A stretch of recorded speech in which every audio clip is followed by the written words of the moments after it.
Train থেকে নেমেই আমরা এখন হোটেলের উদ্দেশ্যে যাত্রা শুরু করেছি। তো দেখতেই পাচ্ছ পুরী হোটেল, সোনালী হোটেল, ভিক্টোরিয়া সব কিছু সমুদ্রের পাড়েই অবস্থিত।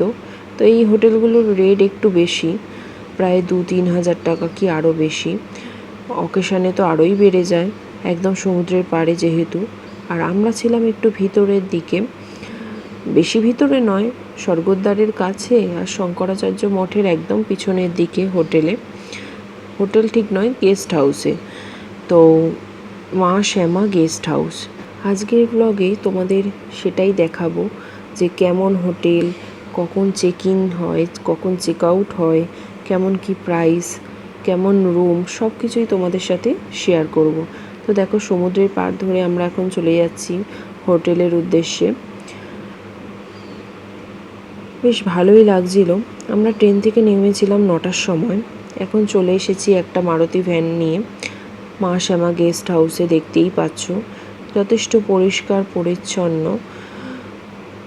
গেস্ট হাউস এটা, এবং পাশেই একটা খুব সুন্দর রেস্টুরেন্ট মতো রয়েছে। তো যেহেতু ঘরগুলো একটু পরিষ্কার পরিচ্ছন্ন হচ্ছিল, সেই জন্য আমরা একটু নিচে রিসেপশনেই ওয়েট করছিলাম।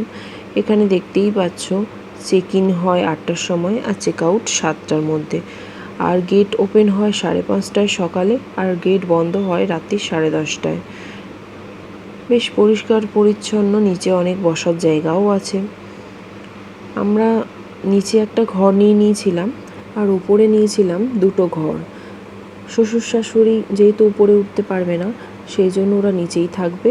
আর নিচের রুমটায় কিচেন অ্যাটাচ ছিল, সেই জন্য বাচ্চা এসেছে সঙ্গে, সেই জন্য বাচ্চার খাওয়ার দাওয়ার, এছাড়াও শ্বশুর শাশুড়ির বয়স হয়েছে, তারাও একটু রান্নাবান্না করেই খাবে, হোটেলের খাবার খাবে না। সেই জন্যই একটা কিচেন সহ রুম নিয়েছিলাম, আর 2টো এমনি নর্মাল রুম নিয়েছিলাম, নন এসি রুম। যেহেতু এখন অনেকটাই ঠান্ডা আছে পুরীতে, জানুয়ারি মাসের শেষের দিকে 26শে জানুয়ারি এসেছিলাম, সেই জন্য যথেষ্টই ঠান্ডা ছিল। সকালের দিকে একটু গরম ছিল, কিন্তু রাতে যথেষ্টই ঠান্ডা ছিল, পাখা চালাতে হতো না।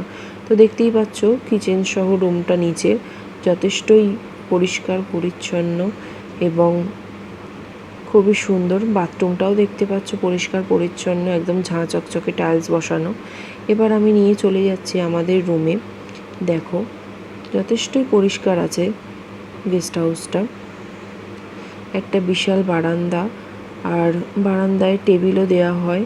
কেউ যদি খাবার কিনে আনে বা এখান থেকেই অর্ডার করে, ওখানে বসে বসে খেতেই পারে আরামসে। তো বাইরে তো গাছপালা ভর্তি, তোমরা দেখতেই পাচ্ছ প্রচুর গাছপালা। ও পাশেও অনেক নানা ধরনের হোটেল রয়েছে।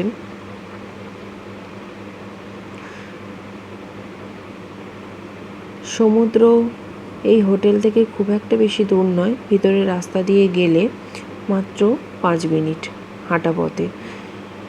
তো এখন নিয়ে চলে এসেছি আমাদের রুমে। এটা নন এসি রুম, এসি লাগানো আছে, কিন্তু আমাদের যেহেতু এসি লাগবে না, তাই নন এসি রুমই নিয়েছি আমরা। দেখতেই পাচ্ছ একটা আয়না তো দেওয়াই আছে, এছাড়াও ওয়ার্ড্রপ, আর খুব সুন্দর 3 জনে আরামসেই শুতে পারে, যথেষ্ট বড় খাট দিয়েছে। আর ওই পাশ থেকে জানলা দিয়ে বাইরেটাও দেখা যায়, রাস্তাঘাট।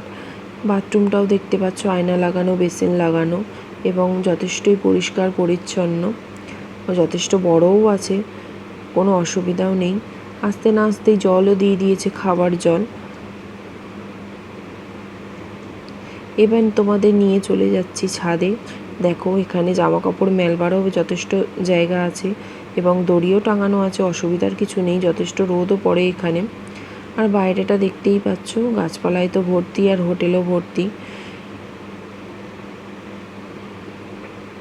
ওই যে দূরে রাস্তাটা দেখতে পাচ্ছ হলুদ রঙের, ওখান দিয়েই শঙ্করাচার্য মঠ যাওয়া যায়। একদম শঙ্করাচার্য মঠের পিছনেই আমাদের হোটেলটা, আর ওখানে প্রচুর সোলার প্যানেলও লাগানো রয়েছে, তোমরা দেখতে পাচ্ছ। আর ওর পাশেই রোড রয়েছে, ওই রাস্তা দিয়েই আমরা সমুদ্র পাড়ে যেতে পারি, খুব একটা বেশি দূরেও নয়। এখন আমরা নিচে চলে এসেছি। মোট 3টে ফ্লোর ছিল, আমরা থাকছিলাম 2nd ফ্লোরে। তো তো যথেষ্ট পরিষ্কার পরিচ্ছন্ন, প্রতিদিন এসে ঘর পরিষ্কার করে দেয় সকালবেলা। আর দুদিন ছাড়া ছাড়া বেড কভার, বালিশের কভার সব কিছুই পাল্টে দিয়ে যায়। কিন্তু এর জন্য আলাদা চার্জও নেয়। ঘর পরিষ্কারের জন্যও চার্জ আছে, আর বেড কভার পাল্টানোর জন্য, এগুলোর জন্য আলাদা চার্জ আছে। এছাড়াও কিচেনের জন্য যা যা দরকার সেগুলোর জন্য জিনিসপত্র, যা হাঁড়ি কড়া সব কিছুই আলাদা আলাদা কিনতে হবে।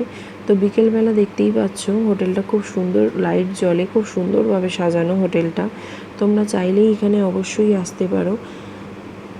এখন প্রাইস চলছে মোটামুটি 850-900 নন এসি রুম। এসি রুমের ভাড়া অবশ্যই একটু বেশি হবে, আর অকেশানে তো ভাড়া একটু বেশিই হবে। হোটেলটি যথেষ্ট সুন্দর। তোমাদের যদি ভালো লাগে অবশ্যই এখানে চলে আসবে, আর যদি কন্ট্যাক্ট নাম্বারের প্রয়োজন হয় আমাদের সাথে যোগাযোগ